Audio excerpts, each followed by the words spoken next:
Hey everyone, and welcome back for another deep dive with us. This time we're heading back to ancient Egypt. We're going to be looking at an awesome article summary called See You in History. And I'm really excited to unpack this one and see what kind of interesting things we can dig up. We've all seen the pictures, right? The golden masks, the towering pyramids. But what did it really take to rule ancient Egypt? What was it really like to be a pharaoh? It's easy to get swept up in all the imagery, the grandeur and the power, but we have to remember that for the ancient Egyptians, pharaohs weren't just powerful rulers, they were considered divine, like literally a living god on Oh, earth. wow, yeah, that's right. Can you imagine the pressure living up to that kind of expectation every single day? Mm. Speaking of shaking things up, let's talk about Akhenaten, the pharaoh who had decided to completely rewrite the rules of Egyptian religion. I mean, this guy checked out centuries of tradition and went all in on the worship of just one god, Oh, blood in the sun. yeah. Akhenaten's reign was definitely a turning point in Egyptian history, and not just in terms of personal beliefs. I mean, this was a full-blown religious revolution. He shut down temples dedicated to other gods and basically stripped the powerful priesthood of their authority. Wow, that's a bold move. Like alienating the entire religious establishment, all in the name of one god. Talk about a power struggle. And his wife, Nefertiti, she was right there with him every step of the way, a powerful queen in her own right, fully embracing Akhenaten's vision. Absolutely. Her influence was immense. They really were a power couple. And their reforms extended beyond religion. They even inspired a whole new artistic style, the Amarna style, which broke away from the traditional rigid forms and embraced this more naturalistic and expressive look. So they were basically like trendsetters, pharaohs of fashion. But even the most stylish pharaohs can run into trouble when they disrupt the status quo. And that's kind of what happened with Akhenaten. Right. Yeah, all that focus on Akhenaten. It really did cause some major problems for Egypt, politically and economically, and it left them vulnerable. So not exactly the best legacy to leave behind, especially when you have a young pharaoh like Tutankhamun next in line. Ah, Tutankhamun, the boy king. Everyone knows him for his incredible tomb, all the gold and the treasures. But it's easy to forget that he inherited a kingdom in turmoil. Yeah, poor kid. Yeah. Like here you are, barely a teenager, and you're suddenly tasked with fixing all the mess left behind by your predecessor. He had quite the challenge ahead of him. Had to try and undo all the religious upheaval, bring back the old gods, appease the priests. It was like a massive PR campaign to restore order. I can't even imagine. Dealing with family drama is hard enough, but imagine having to manage an entire kingdom's worth of it, especially when you're just a kid. And he had his own share of struggles too. Health problems, political rivals lurking in the shadows, and to top it all off, he was married to his own half-sister, to maintain that royal bloodline. Wow. It really does sound like something out of a soap opera. Ancient Egyptian edition. And then, of course, there's the big mystery. How did he die at just 19 years old? Illness, accident, foul play. We may never know for sure. Yeah, it just adds another layer to his story.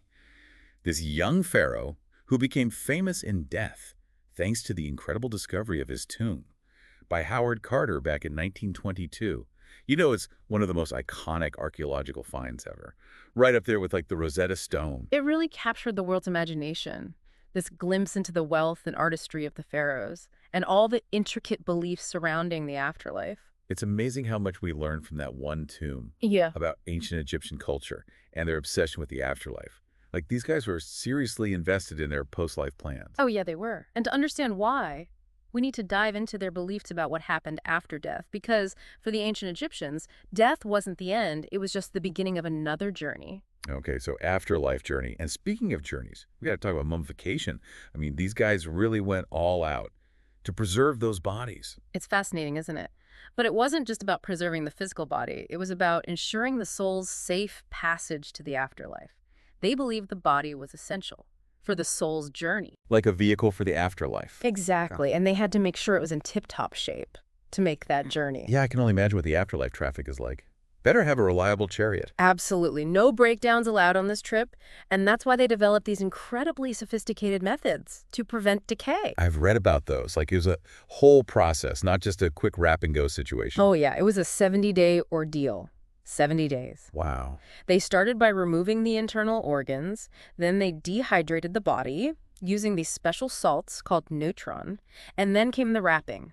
Layers upon layers of linen bandages. Like a really intense ancient Egyptian spa treatment. Haha, something like that. Though I don't think anyone would find it very relaxing. And get this, Sometimes they even used resin-soaked linen, almost like an early form of lamination. Resin-soaked linen. Talk about going the extra mile for preservation. They weren't messing around. Every detail mattered. They even placed amulets and charms within the wrappings for protection and good luck in the afterlife. Like packing your bags for a long trip.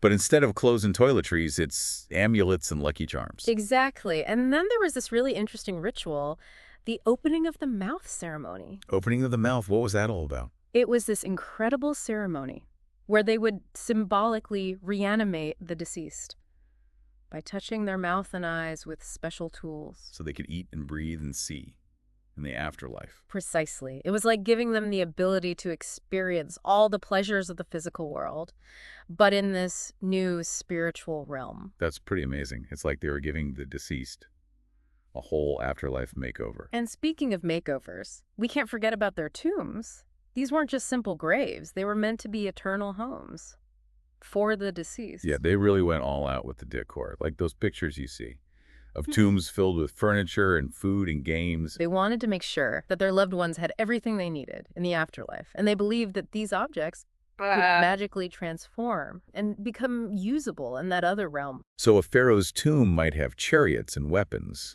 but also things like cosmetics and board games. Exactly. It was all about providing for every need and every desire in this next life. Wow. So they had their afterlife rides sorted, their eternal home all decked out, but it wasn't just a free pass to paradise, right? There was that whole judgment thing. Oh yeah, the judgment. That was a big deal. Like a cosmic performance review. You could say that.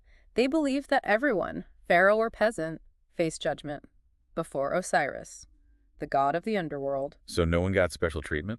Nope. Everyone was held accountable for their actions in life. And how did they decide who was worthy of paradise? Well, their heart was weighed against a feather, the feather of Ma'at, who represented truth and justice. So basically a cosmic scale of good and bad deeds. Exactly. If your heart was lighter than the feather, you were deemed worthy and allowed to enter the afterlife. It sounds stressful. I'd be sweating bullets waiting for that verdict. Well, let's just say, living a good life was highly encouraged, not just for earthly benefits, but for eternal ones as well. So no pressure.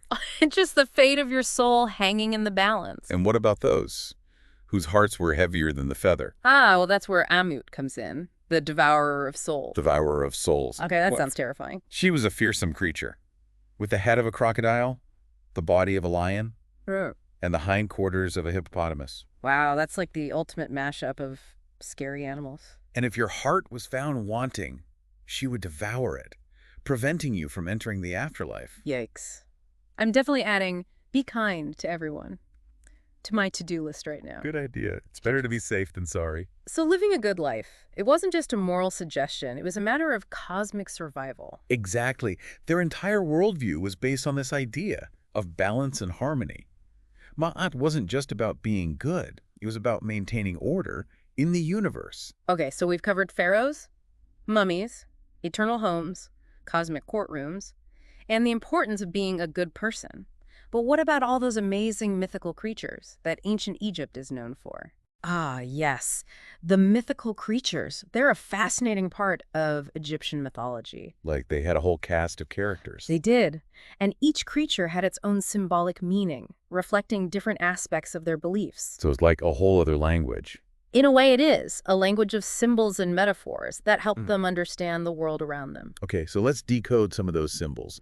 Who were some of the key players in this Egyptian mythological menagerie? Well, one of the most well-known is Apophis, the serpent of chaos. Apophis, I've heard that name. He was the ultimate villain, the eternal enemy of Ra, the sun god. Oh, wow. So like the classic battle of good versus evil. Exactly. Every night, Apophis would try to swallow Ra's sun mark as it journeyed through the underworld. And if he succeeded, darkness would consume the world. Talk about high stakes. But Ra, being the powerful sun god, always triumphed, bringing forth a new dawn. So the cycle of day and night. It was literally a battle between these two gods. That's how they understood it.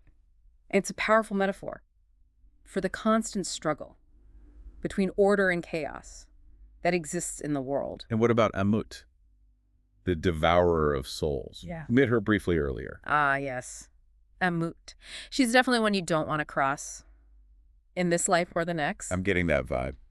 Imagine a creature with the head of a crocodile, the mane of a lion, and the hindquarters of a hippopotamus. That's a terrifying combination. She was always lurking, ready to devour the hearts Yeah. of those who were deemed unworthy. So she was like the ultimate enforcer of cosmic justice. Exactly. A reminder that actions have consequences. Okay, so besides reminding everyone to stay on the straight and narrow, Mm. what other roles did these mythical creatures play? Well, many of them served as protectors, like the griffin, with its lion body and eagle head. Oh yeah, the griffin, a classic symbol of strength and vigilance. Precisely. They are often depicted guarding temples and tombs, ensuring that no harm came to these sacred places. Like ancient Egyptian security guards. Haha, you could say that. And then there's the Sphinx, Yes.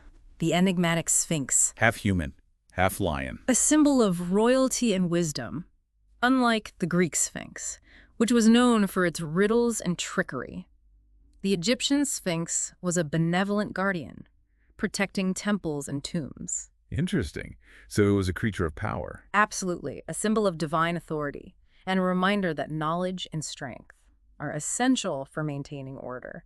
It's incredible how they combined these different animal attributes to create these powerful symbolic figures. They did, and it's through these creatures that we can glimpse the richness and complexity of ancient Egyptian beliefs. You know, it's amazing to think about how these myths and beliefs weren't just stories they told. They were like woven into the very fabric of their lives. Everything from their rulers to their rituals, even their art was infused with this sense of the divine and the eternal. And that's what makes ancient Egypt so captivating. Their worldview was so different from ours. But at the same time, you can see how these beliefs shaped every aspect of their society. Yeah, it really makes you realize that there was so much more to ancient Egypt than just pyramids and tombs.